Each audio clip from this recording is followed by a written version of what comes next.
Morning in the forested slopes of Southeast Asia begins not with silence, but with the rhythmic chorus of macaques.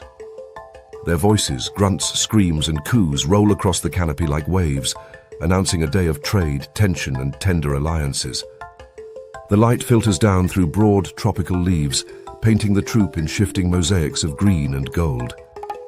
Dozens of bodies move in coordinated disarray. Juveniles leap between branches, females groom in clusters, males patrol the edges where vines meet sunlight.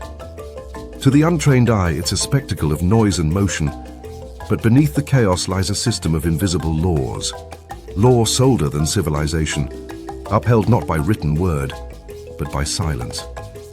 In macaque society, power is inherited, not taken. Every troop operates as a matrilineal network, a dynasty of mothers, daughters, and granddaughters that may persist for generations.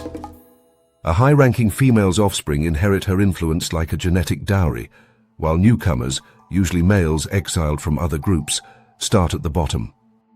It is a world of hierarchies defined not by physical strength, but by proximity, grooming, and restraint.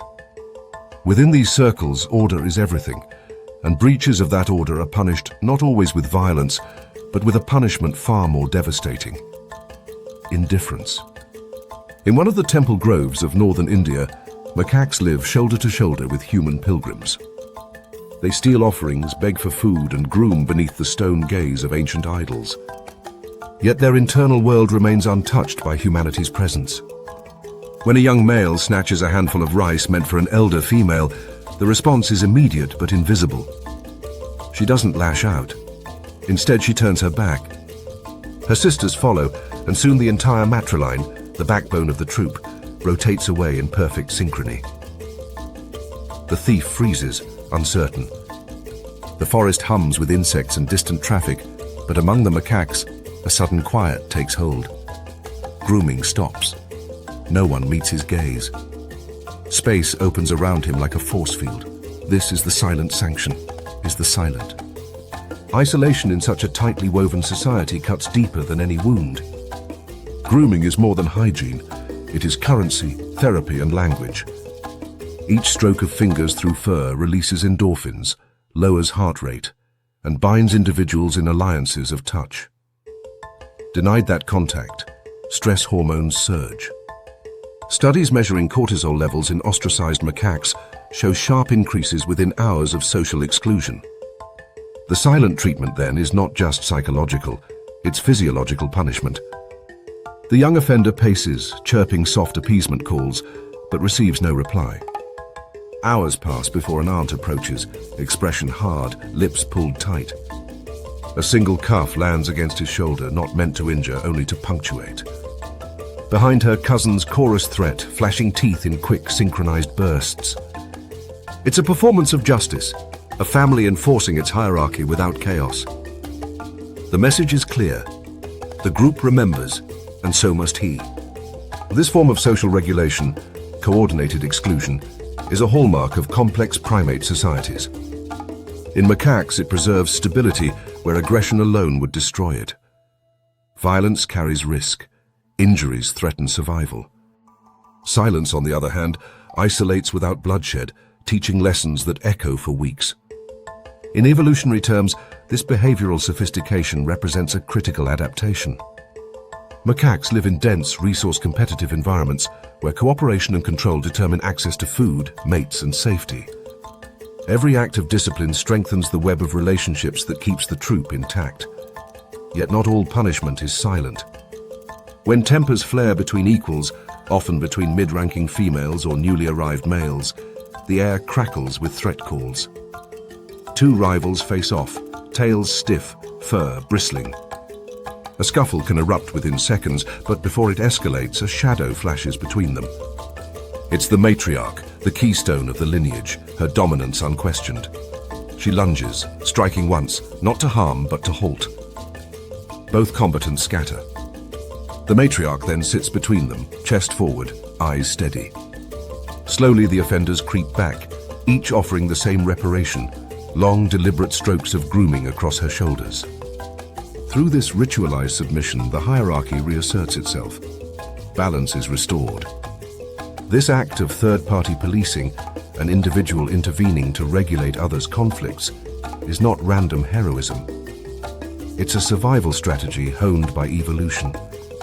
By suppressing internal conflict, high-ranking females prevent fractures that could leave the troop vulnerable to predators or rival groups. The matriarch's authority depends on her ability to control aggression efficiently, minimizing injury and maintaining cohesion. Researchers have documented that groups with strong female policing enjoy lower overall stress levels, higher infant survival rates, and greater stability over time. In ecological terms, peacekeeping becomes as adaptive as foraging or mating, a behavior that ensures the survival of the group and the genes within it. Newly immigrated males learn these laws the hard way.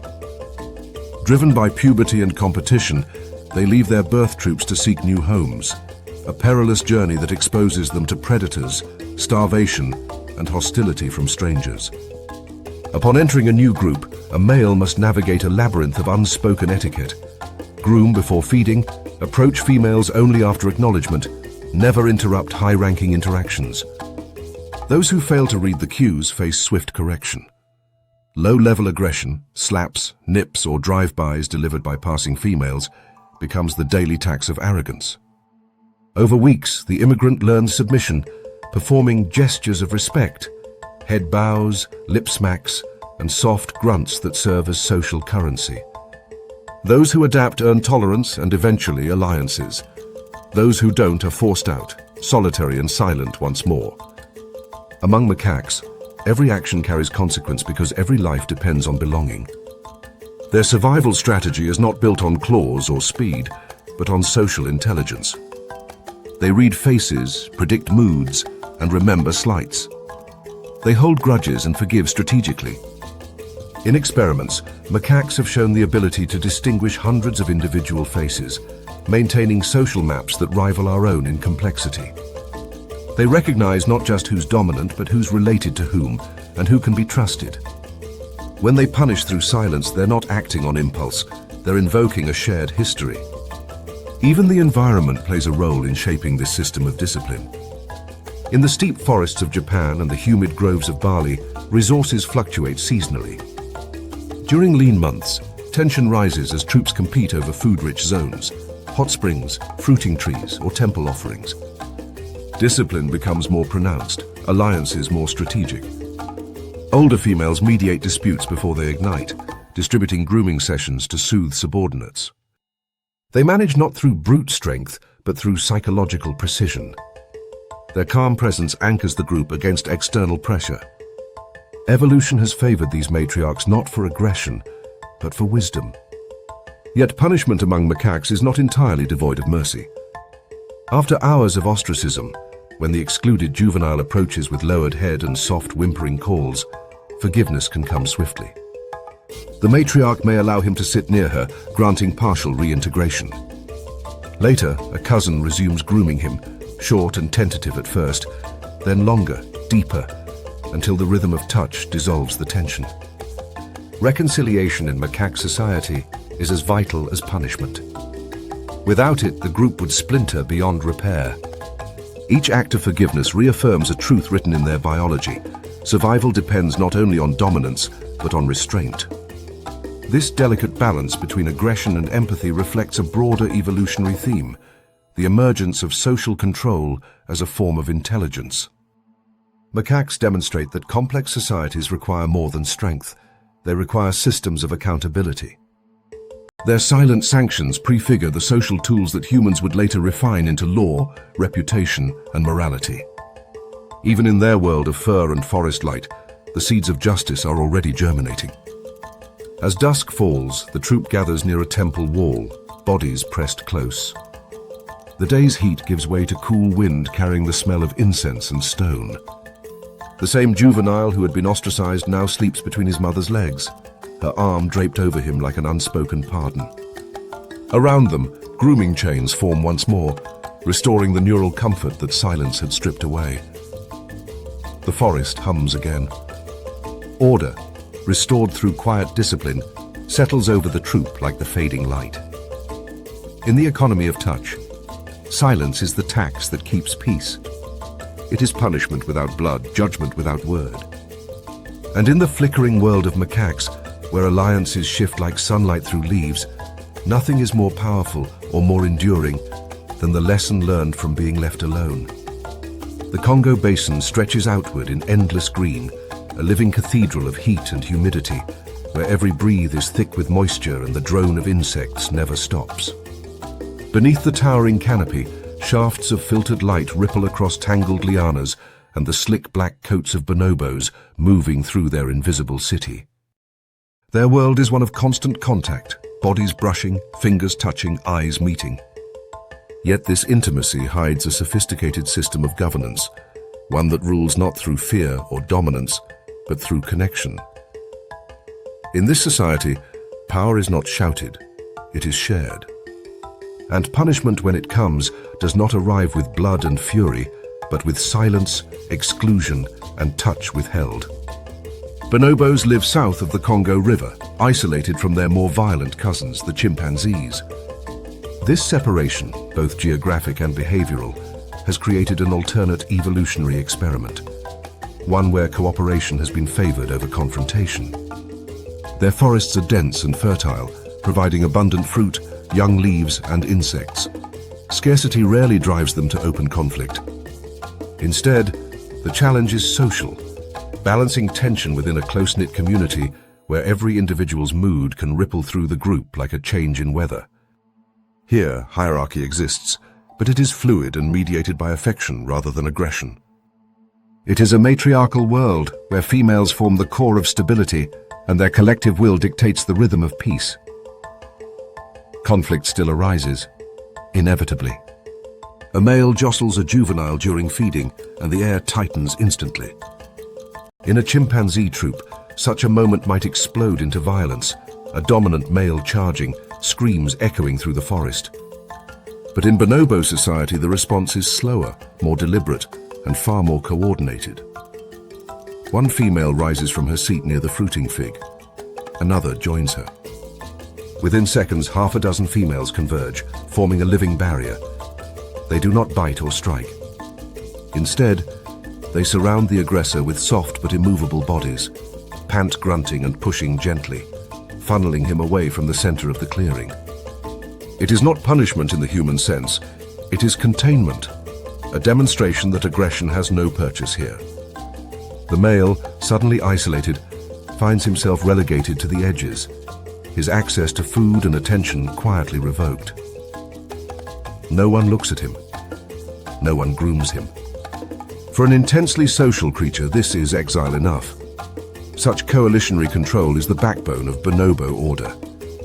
Females maintain power not individually, but as a collective.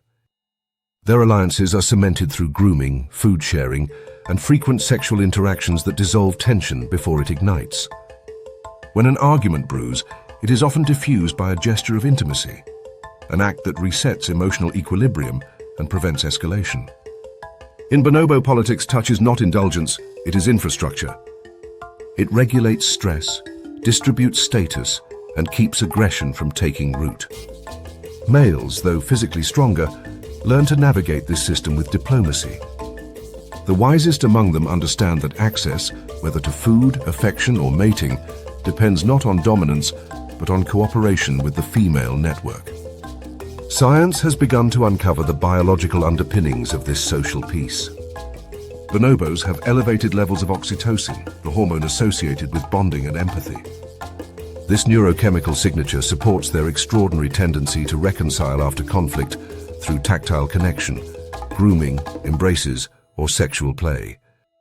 Researchers have observed that after a tense encounter, a brief period of contact can dissolve hostility almost instantly. Cortisol levels drop, heart rates stabilize, and the group's cohesion reasserts itself. It is emotional homeostasis achieved not by isolation, but by inclusion. The paradox of bonobo order is that peace is not the absence of conflict, it is the mastery of recovery. Yet even in this coalition of calm, enforcement exists. When a male repeatedly disrupts harmony, the matriarchal alliance responds. Females close ranks, not with violence, but with strategy. They monopolize food patches, groom one another conspicuously while ignoring the offender, and exclude him from resting clusters.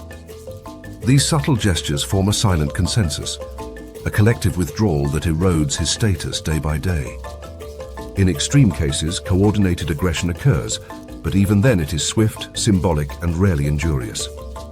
A slap, a tug of fur, a loud chorus of screams directed toward him, enough to humiliate, not to harm. The goal is deterrence, not destruction. And once the message is received, the group returns to normalcy as though nothing happened. This strategy of peacekeeping reflects deep ecological logic. Bonobos inhabit forests where resources are spatially clumped and predictable. Cooperation ensures that these feeding sites can be shared efficiently without exhausting supply. Chimpanzees, by contrast, often occupy environments where resources are scattered and competition is fierce, leading to male-dominated hierarchies and frequent violent disputes. In the Congo Basin, evolution carved a different path, one where empathy became an adaptation. The bonobo brain is wired not just for survival, but for coexistence. Their social intelligence extends into what might be described as emotional literacy. Bonobos read body language and vocal tone with exquisite precision. A slight change in posture, a shift in breathing rhythm, or the direction of a gaze can signal tension or comfort. They respond almost instantaneously, adjusting their behavior to maintain balance. This anticipatory regulation minimizes the need for overt punishment. The very structure of their communication, soft grunts, playful gestures, and eye contact, acts as a feedback system, preventing conflict before it starts. It is a society built on preemption, not retribution. The role of the matriarch is central in this architecture of calm. Older females, having raised multiple offspring and forged long-standing alliances, function as living repositories of experience. Their presence stabilizes the group. Younger individuals, especially males, learn by observation, watching how matriarchs intervene, how they redirect energy through play or grooming, and how they restore order through inclusion. When tension rises, a matriarch's slow, deliberate approach, arms extended, eyes soft, can dissolve aggression without a sound. In this sense, leadership among bonobos is as much about timing and tone as authority. Theirs is a model of governance rooted in perception. It would be misleading, however, to portray bonobos as saints. Their peace is not naive, it is negotiated daily, maintained through constant vigilance and subtle coercion. The same sexual and affiliative behaviors that maintain harmony also serve as tools of manipulation. Alliances shift, favors are traded, and conflicts occasionally flare. But even these moments of discord feed back into the system, teaching individuals the cost of aggression and the value of restraint. The lesson is not that violence is absent, but that it is inefficient. Evolution, ever pragmatic, favors what works, and in the long arc of primate survival, cooperation has proven as powerful as competition. There are ecological dividends to this strategy. Stable social groups mean safer infants, more effective foraging, and greater resilience to environmental change. When fruiting seasons fail or territories overlap, bonobo troops often share space without the lethal border skirmishes seen in chimpanzees. Their ability to de-escalate conflict extends beyond the troop. Alliances between neighboring groups have been observed, marked by mutual grooming and food exchanges. In evolutionary terms, this intergroup tolerance may represent the earliest glimmer of diplomacy in the primate lineage. From a biological perspective, the success of the bonobo model challenges the notion that dominance must arise from force. Instead, it demonstrates how power can emerge from restraint and how discipline can be distributed rather than centralized. By inverting the typical primate hierarchy, placing female coalitions at the core, bonobos achieve something rare in nature: stability through empathy. Theirs is not a utopia, but a working equilibrium forged through endless negotiation. As dusk settles over the forest, the troop gathers beneath the towering kapok trees. The heat dissipates into a heavy stillness, broken only by the rhythmic hum of cicadas. Females cluster at the center, grooming one another as the juveniles play nearby. Males linger at the periphery, occasionally exchanging soft pant grunts with the inner circle. a ritual acknowledgement of hierarchy and peace. The earlier tension has vanished, replaced by the communal rhythm of grooming strokes and slow breathing. Every movement, every touch reaffirms the social contract. Aggression is costly, harmony profitable. In the fading light, the bonobos embody an ancient truth, that peace too is a discipline. It requires vigilance, cooperation, and the willingness to act collectively against chaos. Where other primates build empires of dominance, bonobos have constructed a republic of restraint, where power flows not from fear, but from the shared decision to keep the forest quiet. The mist of the Virunga Mountains drifts low, wrapping the forest in a veil of breath and silence. The air is cool, heavy with the smell of damp earth and crushed bamboo. Through the white fog, shapes emerge, massive, dark, and deliberate. A gorilla family moves through the undergrowth like a single organism, feeding in slow, methodical rhythm. Stems snap under steady hands, the sound muted by mist and moss. Infants cling to mothers' backs, their eyes wide and amber in the dim light, while juveniles wrestle softly nearby, their play interrupted only by the deep rumble of the patriarch's presence. The silverback sits at the center of this orbit. His chest rises with each breath like the piston of an ancient machine, shoulders broad enough to part the bamboo thickets. His fur gleams with dew, turning his massive frame into a moving monolith of black and silver. Around him, order hums without words. Every glance, grunt, and shift in posture reinforces a structure older than the mountain itself. He doesn't need to dominate constantly, he needs only to remind. Peace here is not built on submission, but on the certainty that chaos carries a cost. A blackback, half his size and burning with hormones, tests that certainty.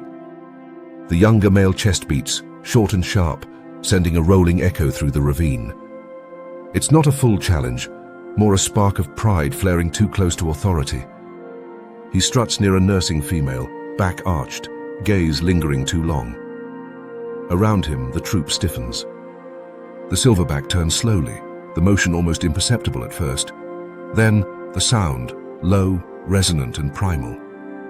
The beating begins, not frantic but measured, like distant thunder. The deep percussive rhythm vibrates through the bamboo, a biological drumline that warns before it wounds. The silverback doesn't need to strike immediately. The sound alone carries memory. Every individual in earshot knows what it means.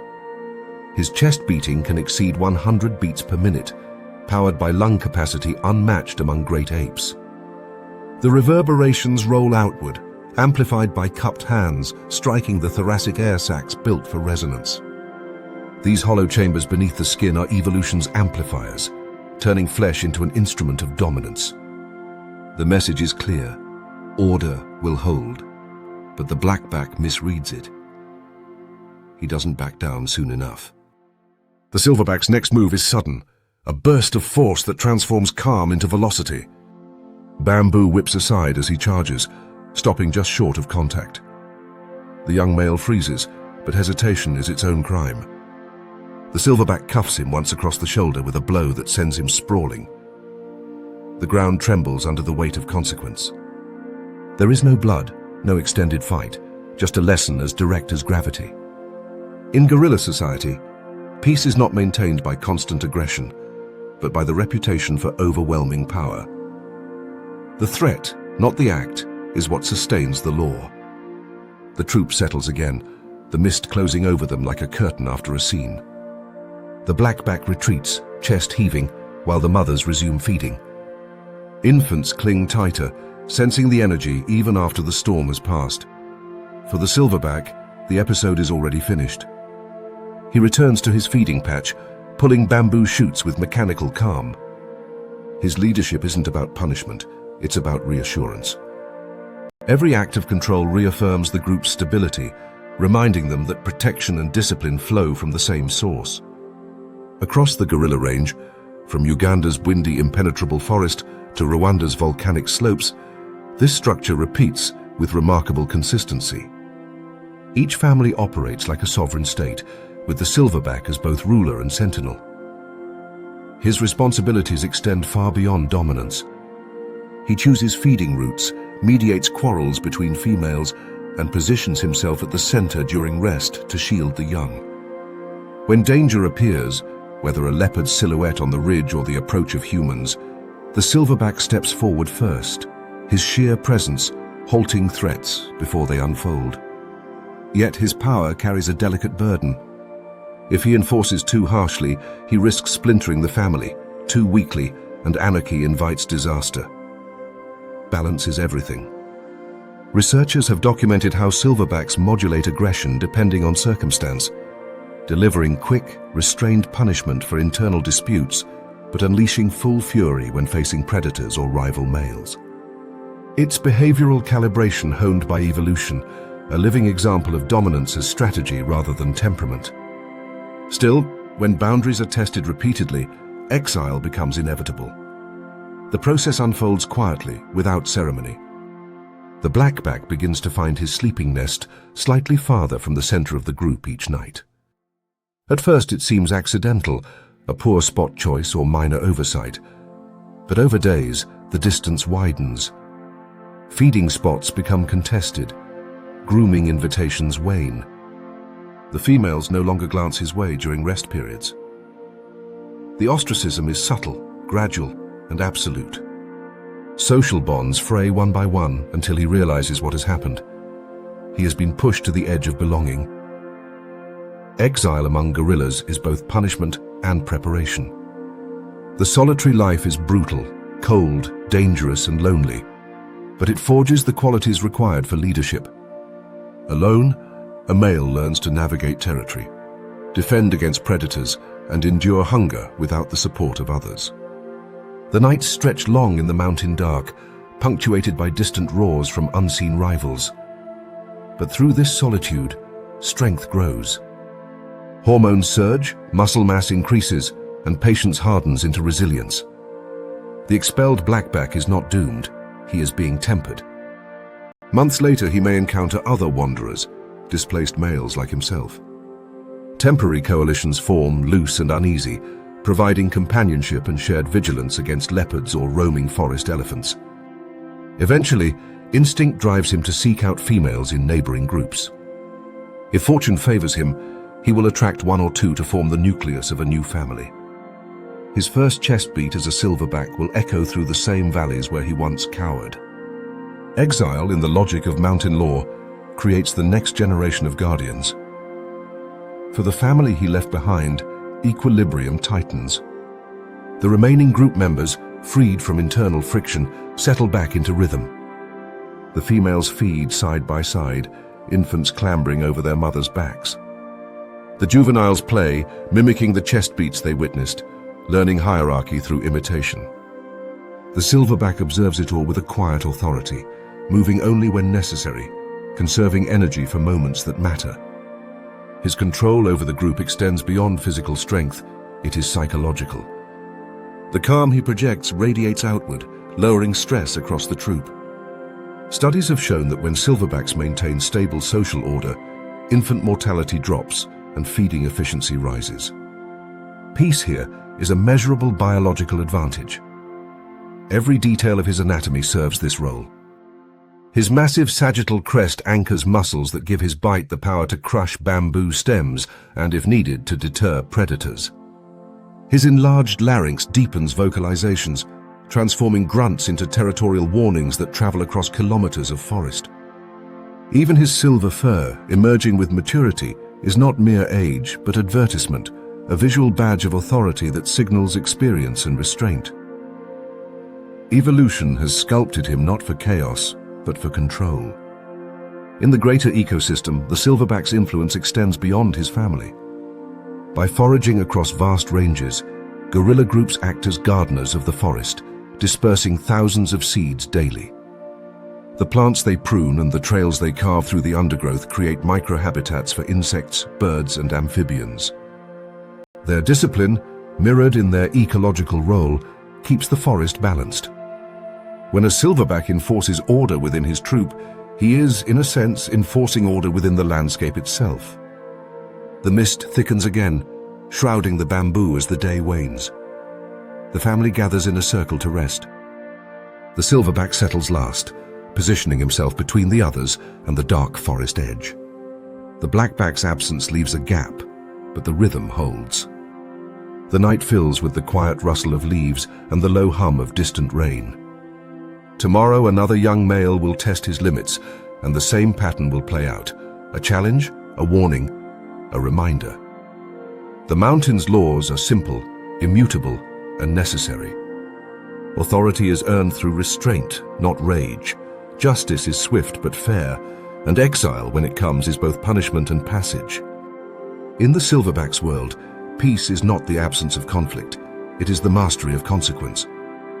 His chest beats fade into the fog like a heartbeat echoing through time, reminding all who hear them that strength, when tempered by discipline, can hold an empire of silence together. Morning in southern Madagascar begins not with birdsong, but with the hiss of wind against thorns. The spiny forest, an otherworldly biome of twisted trees and daggered succulents, casts long, jagged shadows across red soil. Light fractures through the spines of Didiaria and Euphorbia plants, slicing the dawn into shards of gold. The air already shimmers with heat, though the sun has barely crested the horizon. In this landscape of scarcity, every drop of water and every bite of fruit carries the weight of competition. Yet within the labyrinth of thorns, a colony of ring-tailed lemurs moves with deliberate calm. Their striped tails rise above the scrub like semaphore flags, signaling cohesion in the chaos. To outsiders, they appear peaceful. But within the troop, order is enforced with precision and power, and that power belongs to the females. Among ring-tailed lemurs, dominance is not a contest, it is birthright.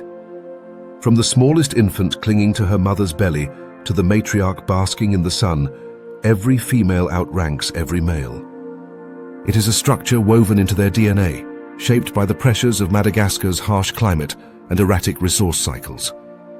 When food is scarce and predators prowl, control cannot be left to brute force or temporary coalitions. It must be rooted in lineage, discipline, and social memory. The females are the architects of that control, and their justice is both swift and structured. At the heart of the troop, a feeding patch becomes a courtroom. A male edges too close to a fruiting tamarind tree where the matriarch and her sisters are feeding.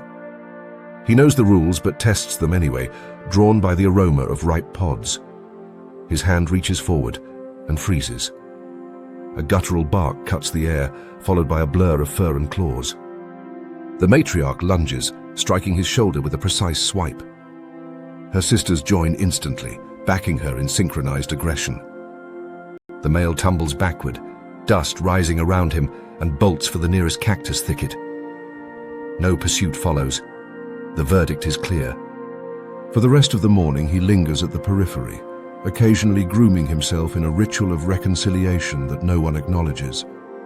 For him, the punishment is exile from proximity, the loss of social access, and the humiliation that comes with it. Female rule in lemur society is not symbolic, it is practical biology. In a world where the wet and dry seasons swing between abundance and famine, females bear the burden of reproduction. Pregnancy and lactation demand enormous energy reserves, and dominance ensures first access to high-value foods like fruit, flowers, and young leaves. Males, despite their strength, are structurally expendable. Their primary role is genetic, not administrative. The result is a society where leadership aligns with reproductive necessity. The matriarch's control over food directly translates to infant survival, and thus the lineage's continuity. Punishment among ring-tailed lemurs is not random aggression. It's an encoded form of regulation that keeps the troop cohesive. Hierarchy is visible in every detail of posture. Dominant females feed first, groom selectively, and occupy the best sleeping branches, where morning sunlight warms them faster after cold desert nights. Subordinates wait their turn, mimicking deference with subtle cues, head lowered, tail partially drooped, eyes averted. When these signals fail or are ignored, the consequence is immediate. A sharp slap, a bite to the tail, or a forceful displacement reminds the offender of their place. But unlike the chaotic dominance fights seen in many primates, lemur enforcement is efficient, brief, decisive, and rarely escalating into serious injury. Even scent carries authority here. Every lemur's body is a chemical broadcast tower, coated in glands that secrete unique blends of pheromones. Females anoint branches, rocks, and even other troop members with scents that encode identity and rank. A lower-ranking individual who attempts to override these olfactory hierarchies invites swift retaliation. Among males, this biology takes on a ritualized form, the so-called stink fights. Two rivals approach each other, tails raised high, rubbing wrist and shoulder glands along the fur before flicking it like a weaponized banner. The air fills with pungent musk, a clash of chemical signatures. The contest ends not with violence, but retreat. The weaker scent yields. In a desert where injury can mean death, this olfactory diplomacy ensures survival through humiliation rather than harm. Evolution, as always, finds efficiency in economy. But females enforce more than food rights or mating order. They regulate access to privilege. A subordinate female who courts a mate too early in the breeding season may find herself ostracized. She is denied grooming, pushed from sleeping perches, and excluded from infant-holding circles. These sanctions may seem subtle, but for a social species dependent on touch and connection, exclusion cuts deep. Grooming is the lemur equivalent of social currency. It maintains bonds, lowers stress, and establishes alliances. To be denied, it is to lose one's place in the fabric of troop life. The subordinate eventually yields, her fertility timed to the collective rhythm of the group. In this way, female authority extends beyond hierarchy. It synchronizes reproduction, aligning births with the fleeting abundance of the wet season, when food and warmth increase the odds of infant survival. When discipline fails or dissent persists, exile becomes the final recourse. A male that continually disrupts feeding order or challenges a dominant female too often finds himself sleeping farther from the troop each night. At first, the distance is small, just a few meters, but over time the gap widens. He awakens to find the troop already gone, their soft calls fading into the morning haze. He follows from afar, emitting contact clicks that go unanswered. Days turn into weeks of shadowing from the margins. For a ring-tailed lemur, exile is perilous. Alone, he must navigate a maze of predators, fossa, hawks, and even feral dogs, without the alarm calls or protection of the troop. Hunger drives him to risk encounters with neighboring groups, where foreign females repel him with the same ferocity his own family once used to cast him out. Only when breeding season returns might he find acceptance, joining a different troop as a temporary suitor. For many males, exile is not punishment, it is destiny, part of the cyclical turnover that prevents inbreeding and spreads genetic diversity across the forest. The female-centered order of the ring-tailed lemur stands as one of evolution's rare inversions. Among primates, true matriarchies are exceedingly uncommon. Yet Madagascar's isolation and environmental volatility have sculpted this anomaly into perfection. Over millions of years, lemurs evolved without the competition of larger monkeys or apes, allowing their social systems to diversify into unique experiments in behavior. The ring-tailed lemur's female dominance likely emerged as a response to unpredictable resources, a preemptive solution to famine-driven conflict. By centralizing authority in those most invested in offspring survival, the species maximized efficiency in the face of scarcity. In this sense, female dominance is not an act of rebellion, but an adaptation as finely tuned as their striped tails, which function as visual signals for group cohesion in the dense forest. Behavioral studies have revealed another layer to this system: cooperation through punishment. Females coordinate not only to assert dominance but to maintain peace. When tensions rise over food, territory, or mating rights, dominant females often intervene together, directing aggression outward to subdue the disruptor quickly. This collective policing reduces prolonged conflict and stabilizes group dynamics. The cost is short-term fear. The benefit is long-term unity. Even young females learn by watching, mimicking the matriarch's posture and timing during confrontations. Hierarchy is not only inherited, it is rehearsed. As the afternoon heat peaks, the troop retreats to the shade of a thorny aluaudia tree. Bodies press close for comfort, tails overlapping like monochrome vines. The matriarch occupies the prime branch, her position elevated and unchallenged. Below her, males groom cautiously, maintaining just enough distance to avoid provocation. Juveniles squabble playfully, watched closely by mothers whose eyes never rest. Above the hum of cicadas, the faint scent of musk lingers, a reminder that order here is not silent, but scented, woven into every fiber of their existence. When night descends, the spiny forest transforms.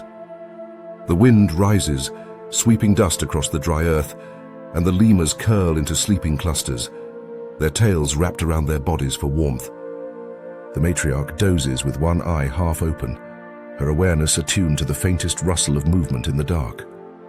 Tomorrow will bring more tests, more challenges to authority, more negotiations between kin, more careful calibrations of proximity and power. But the structure will hold, as it has for millennia. In a land where the sky burns by day and freezes by night, discipline is not cruelty, it is survival's spine. Under the pale glow of Madagascar's moon, the ring-tailed lemurs sleep in tiers of order, their striped tails glinting faintly like flags at rest. Each band of black and white marks the history of peace maintained through consequence, a lineage written not in words but in gestures, sense, and quiet strength. Here, in the thorn-slashed silence of the spiny forest, the queens of eviction keep their kingdom intact, ruling not by fear, but by the unbreakable logic of balance. Under the fractured green light of an African rainforest, the air thickens with tension. This is no random outburst of aggression, no chaotic brawl between animals acting on instinct. What unfolds here, in the shadows of towering mahoganies and strangler figs, is something far older, more deliberate and eerily familiar. A trial. The forest is the courtroom, the canopy its vaulted ceiling, and the jury consists of dark eyes and heavy brows. Chimpanzees, our closest living relatives, have gathered to deliver judgment. Their society, though wild, is not lawless. Beneath their chaos lies order, rules etched in blood, fur and memory. The accused is a full-grown male, his muscles dense from years of hunting and fighting, yet now his frame shrinks beneath invisible weight. He knows what's coming. The forest itself seems to anticipate it. The cicadas have gone silent, and only the low rumble of distant thunder echoes like a drumbeat of authority. Moments ago, this male broke an unspoken code, challenged a dominant ally perhaps, or cornered a female not his to claim. To a human, it might seem trivial. But in chimp society, every action touches power, and every ripple disturbs hierarchy. The first signal comes not from sound, but from posture. A high-ranking male stands, his shoulders squared, his hair bristling like a mane. His breath is measured but deep, chest expanding as though to fill the clearing with dominance alone. Then, a soft hoot. Another answers. Within seconds, the forest erupts. 3 males charge together, a coalition honed by years of shared violence and mutual debt. The rhythm of their fists on the forest floor echoes like the heartbeat of an ancient ritual. The accused bolts, but there's nowhere to go. Their coordination is surgical, cutting off escape routes with precision. One lunges for the legs, another swipes at the shoulders, and within heartbeats, the rebel is on his back, the air filled with the sound of rage meeting flesh. This is not mindless brutality. It is a social mechanism, one as critical to chimp survival as hunting or grooming. The attack will last only as long as necessary to send a message. Each male knows the limits. Too much force risks fracture in the group. Too little invites future defiance. Between bursts of aggression there are pauses, moments where eyes meet, bodies freeze, and ancient instincts measure the balance between discipline and destruction. Around them, the rest of the troop watches intently. Females clutch infants closer. Juveniles cling to vines, learning what not to do. The tribe is educating itself in real time, ensuring that one's pain becomes the memory of many. When the dust finally settles, the forest exhales. The beaten male sits apart, panting heavily, dust streaking his dark coat. His gestures shift, palms open, lips pursed, eyes lowered. It is a plea, a ritualized surrender encoded deep in primate evolution. The attackers turn away, still bristling but now quiet. The punishment has been dealt, the order restored. Yet the true penalty is just beginning. In the world of chimpanzees, survival depends not only on muscle but on belonging, and the social exile that follows can wound far deeper than teeth. No one will groom him tonight. The simple act of fingers running through fur, plucking ticks and easing tension, is the glue that holds their world together. Grooming lowers stress, strengthens alliances, and decides who eats, breeds, and survives. Without it, cortisol levels surge, and isolation gnaws at the mind. He will sit alone on the periphery, watching the others share food from the day's colobus hunt. They won't attack him again, not unless he defies order once more, but neither will they invite him into their warmth. In this society, shunning is psychological warfare. To be ignored is to be erased.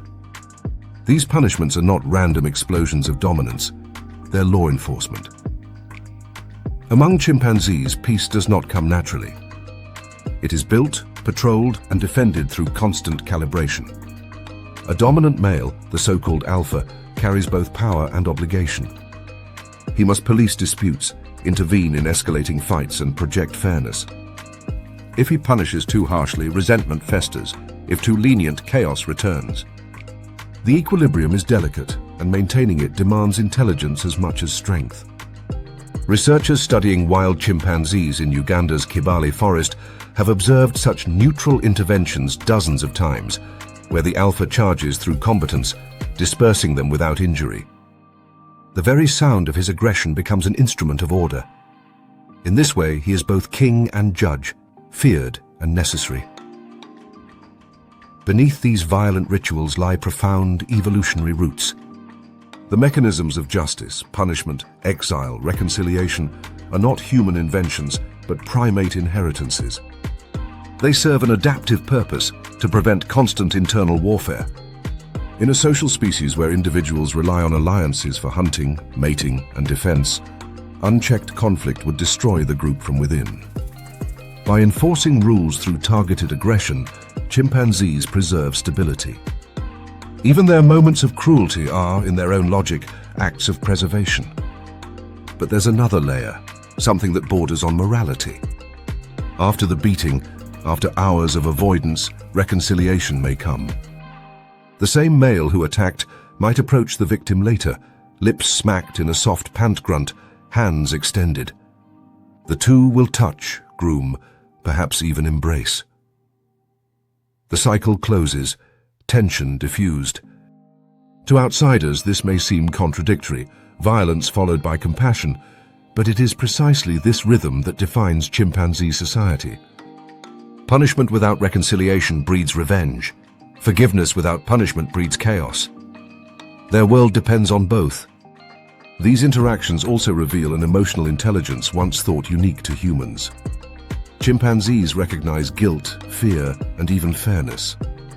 Experiments with captive groups show that when food is unevenly distributed, subordinates will protest and even refuse rewards if others are treated unjustly.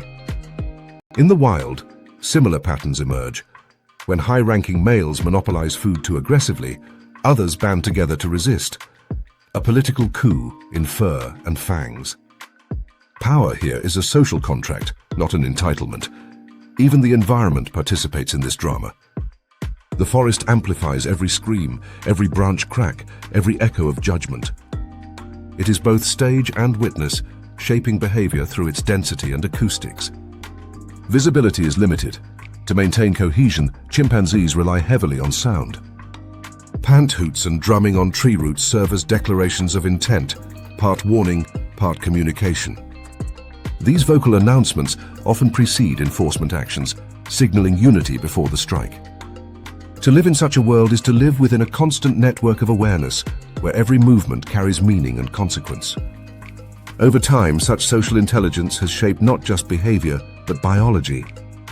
Enlarged prefrontal regions of the brain, responsible for empathy, prediction, and impulse control, allow chimpanzees to calculate risk and consequence in social interactions. Their punishments are not blind rage, but strategic enforcement, a primitive form of social governance. It's here, in these moments of controlled fury, that we glimpse the evolutionary blueprint of human morality. Before laws were written, before kings and judges, there was the forest tribunal, the tribunal of teeth. When night falls, the forest softens. The same males who had been roaring hours earlier now settle into nests high among the branches.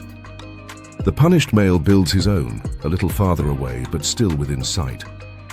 Tomorrow the cycle will continue, hunting, grooming, alliances rebuilt. Maybe he will share meat with one of his aggressors, a gesture that mends the invisible fracture. Life among chimpanzees is a constant negotiation between aggression and alliance, punishment and peace. As the camera pulls back, the canopy glows in moonlight and the jungle hums with life. Beneath that shimmering green roof lies one of nature's oldest experiments in order. Here, justice is not written but lived, raw, visible and immediate. The chimpanzees remind us that morality did not appear suddenly in human history. It evolved step by step, scream by scream, through generations of social minds learning that survival requires more than strength. It requires judgment, restraint, and the courage to enforce both.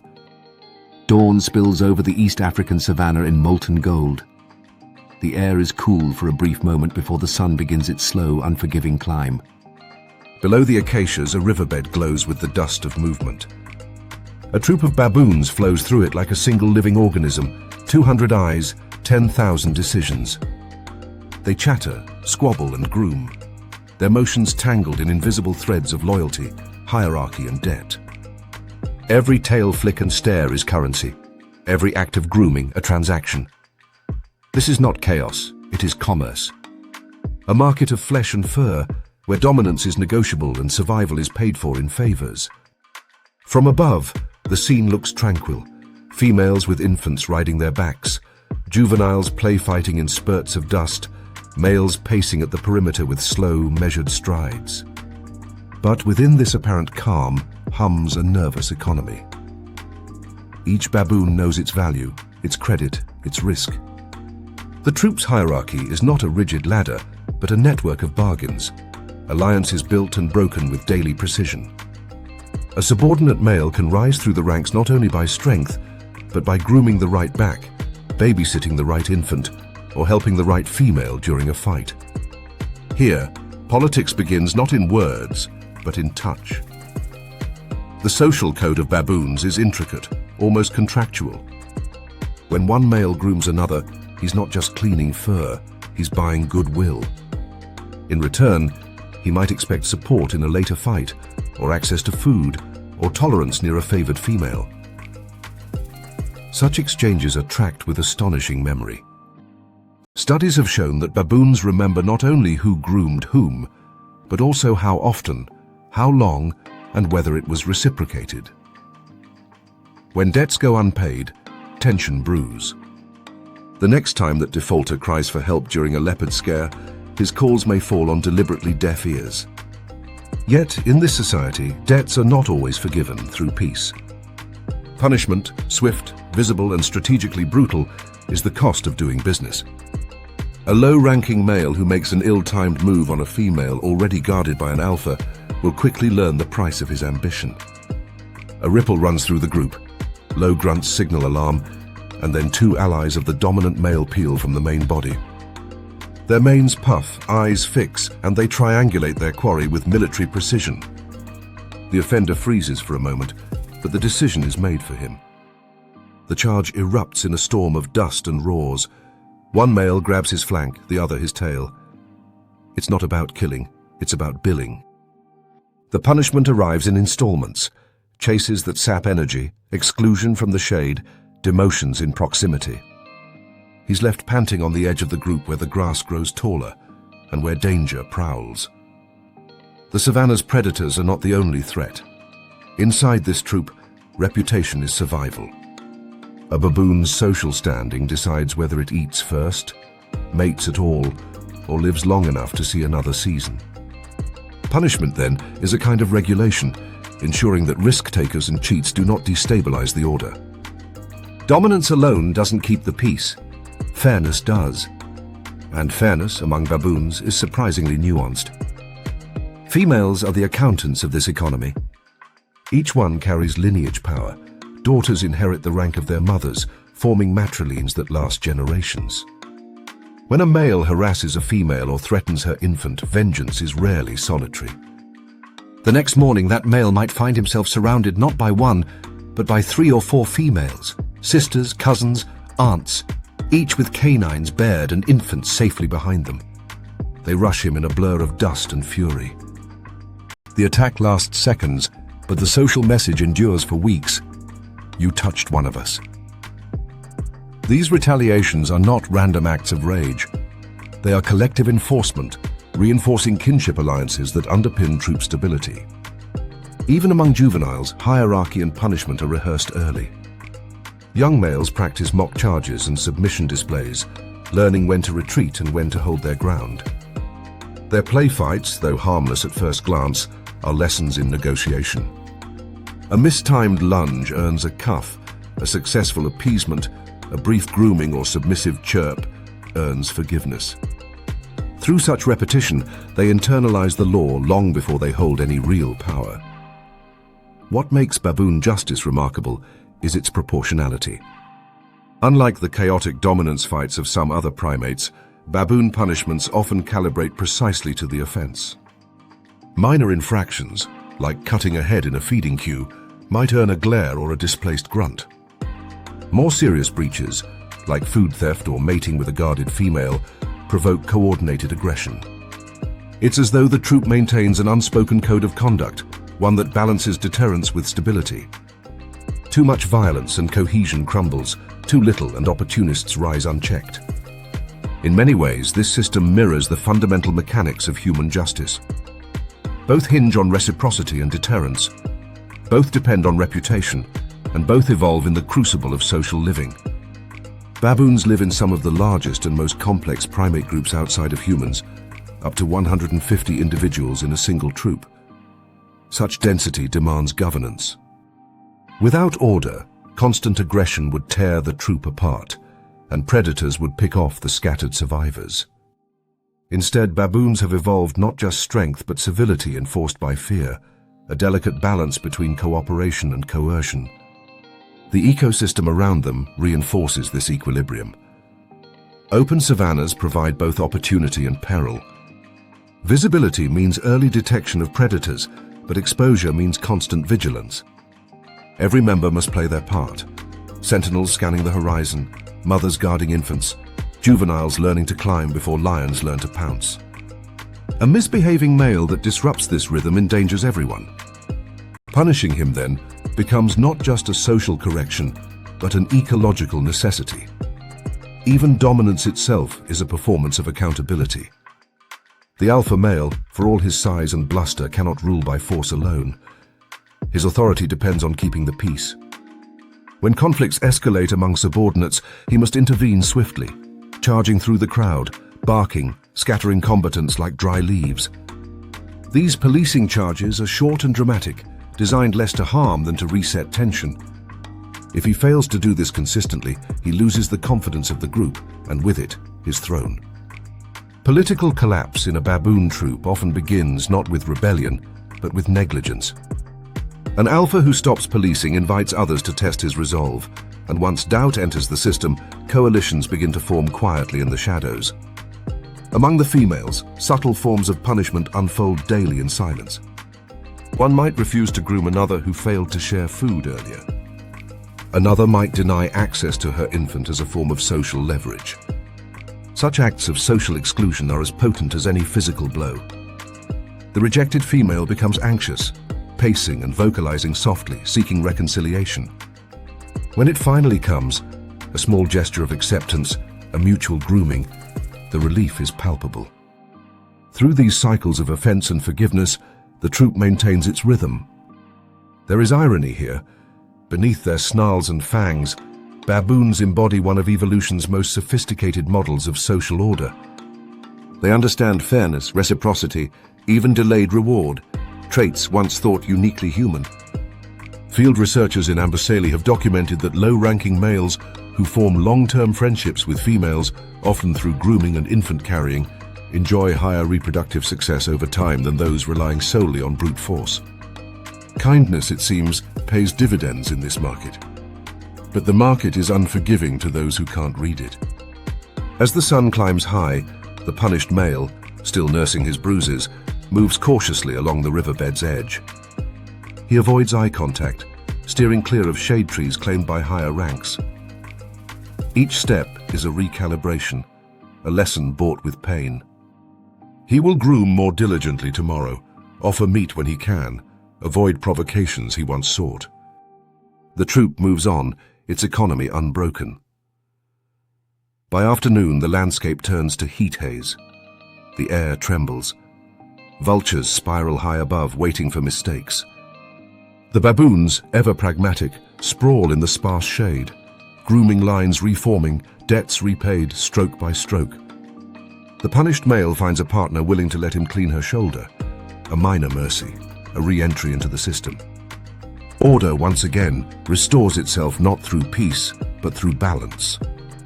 As the camera drifts wide, the troop appears small against the vast savanna, a swirl of fur and movement under an endless sky.